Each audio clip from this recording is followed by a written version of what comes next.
Hello, ഒരു പാമ്പിനെ കിട്ടിയാണ്. ചുമരിൻ്റെ മുകളിലൊക്കെ ഉണ്ടാവണം പാമ്പ. ഞങ്ങളുടെ നാട്ടിൽ ചുമര് പാമ്പ് എന്നാ പറയണേ. വെള്ള വരയ്ക്കുന്നുണ്ട്. വലിയ കെട്ടണമെന്ന് ഇരിക്കും, പക്ഷെ വലിയ കെട്ടണല്ല കേട്ടോ.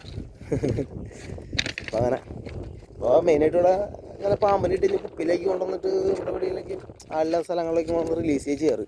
ഇവിടെ തന്നെയാണ് പാമ്പിനെ കൊണ്ടുവന്ന് റിലീസ് ചെയ്യുക മെയിനായിട്ട്. കുഞ്ഞനാണ്, ഭയങ്കര കുഞ്ഞിതാണ്. ആ സ്പോട്ട് കാണിച്ചു തരാം.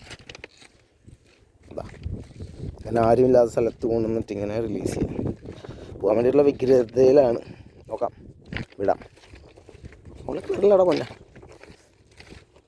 മെറ്റലായതുകൊണ്ടേ പെട്ടെന്ന് പോവും. നോക്കാം, നമുക്ക് കാണാൻ പറ്റുമോ നോക്കാം. ബ്രോ പൂർത്തിക്കോളാം പോണ്ടെങ്കിൽ. പിന്നെ ഇവിടെ അവൻ തനിച്ചല്ലട്ടാ, അവൻ്റെ ബന്ധുക്കളും സ്വന്തക്കാരും ഒക്കെ ഇവിടെ ഉണ്ട്. ഞാൻ പല ആൾക്കാരോട് ഇവിടെ നിന്ന് റിലീസ് ഉണ്ട്. അതിലൊരുത്തനാണ് ഇവൻ. 3 മാസം മുമ്പ് എൻ്റെ കൈക്ക് വന്ന് പെട്ടതാണ്. ഞാൻ പാമ്പുകളെ കൊല്ലാതെയുള്ള കാരണം ഞാൻ പത്രം പോണ സമയം ഉണ്ടായിരുന്നു. അപ്പോൾ സമയത്ത് ഒരു വീടിൻ്റെ ഫ്രണ്ടിൽ പാമ്പിനെ കണ്ടു. അപ്പോൾ ഞാൻ വീട്ടുകാരനെ വിളിച്ചു. വീട്ടുകാർ നോമ്പായിരുന്നു. അപ്പോൾ ആ സമയത്ത് പുറത്തൊന്നും കണ്ടില്ല അവരെ. അപ്പോൾ വീട്ടിലേക്ക് മക്കളൊക്കെ ഒരുപാട് സംസാരിക്കാറില്ല. അപ്പോൾ ഞാനോട് ഇട്ടിട്ട് പാമ്പിനെ ഇട്ടിട്ട് പോകുന്ന യവന്മാർ എന്തെങ്കിലും ചെയ്താലെന്ന് വെച്ചിട്ട് ഞാൻ പാമ്പിൻ്റെ അടുത്ത് ഒരു പറമ്പുണ്ടാക്കി ഇടാനുള്ള ശ്രമത്തിൽ പാമ്പ് കത്തുപോയി.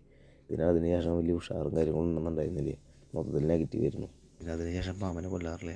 പിന്നെ പാമ്പുകളുടെ കുപ്പിയിലാക്കാൻ തുടങ്ങിയത് വീട്ടിലൊരു വേസ്റ്റ് വീട് കുത്തിയിരുന്നു. അപ്പോൾ അതിലൊരുത്തം കിടക്കണമായിരുന്നു. അപ്പോൾ അവനെ ഇറങ്ങി കുപ്പിയിലാക്കി. അവിടെ നിന്നാണ് തന്നെ തുടക്കം. പക്ഷെ അവനെ കൊണ്ട് റിലീസ് ചെയ്ത് തിരിച്ച് വന്നതിന് ശേഷം മാമ സുരേഷേട്ടനെ പാമ്പ് കടിച്ച് എന്നുള്ള ന്യൂസ് കേട്ടിട്ട് ദൈവമേ എന്നുള്ള സാധനം നിന്ന്. പിന്നെ ഏതായാലും ചെയ്യരുത്, റിസ്ക്കാണ്. ചെരുപ്പ്, ഷൂവ്, ഹെൽമെറ്റൊക്കെ വെക്കുമ്പോൾ സൂക്ഷിക്കുക പുറത്ത്. യുവന്മാർക്ക് വിഷമില്ലാതാണ്, പക്ഷേ വിഷമുള്ള ഐറ്റംസ് വന്നു കഴിഞ്ഞാൽ പണി പോകണം. പിന്നെ നമ്മുടെ കയ്യിൽ വേറെ ഐറ്റം ഉണ്ട്. യുവന്മാരെ എത്ര തന്നെ കൊണ്ടുവന്ന് റിലീസ് ചെയ്തൊന്നും ഒരു പിടത്തില്ല. അച്ഛനും ഞാനൊക്കെ ആയിട്ട് കുറേ കൊണ്ടുവന്ന് കളഞ്ഞിട്ടുണ്ട്. യുവന്മാരുടെ ഇയർഫോൺ കടിച്ച് പൊടിക്കില്ല. അങ്ങനെ ഒരുപാട് ശല്യങ്ങളുണ്ടാക്കിയതിന് ശേഷം കൊണ്ട് പാടത്ത് ഇതേ സ്പോട്ടിൽ പാമ്പിന് ഇതിനൊക്കെ റിലീസ് ചെയ്യും. അതുകൊണ്ട് യുവന്മാർ ഇവിടെ കിടന്ന് നടക്കട്ടെ, നമ്മളിവിടെ തന്നെ ഉണ്ടാവും. അപ്പോൾ ശരി, ബൈ.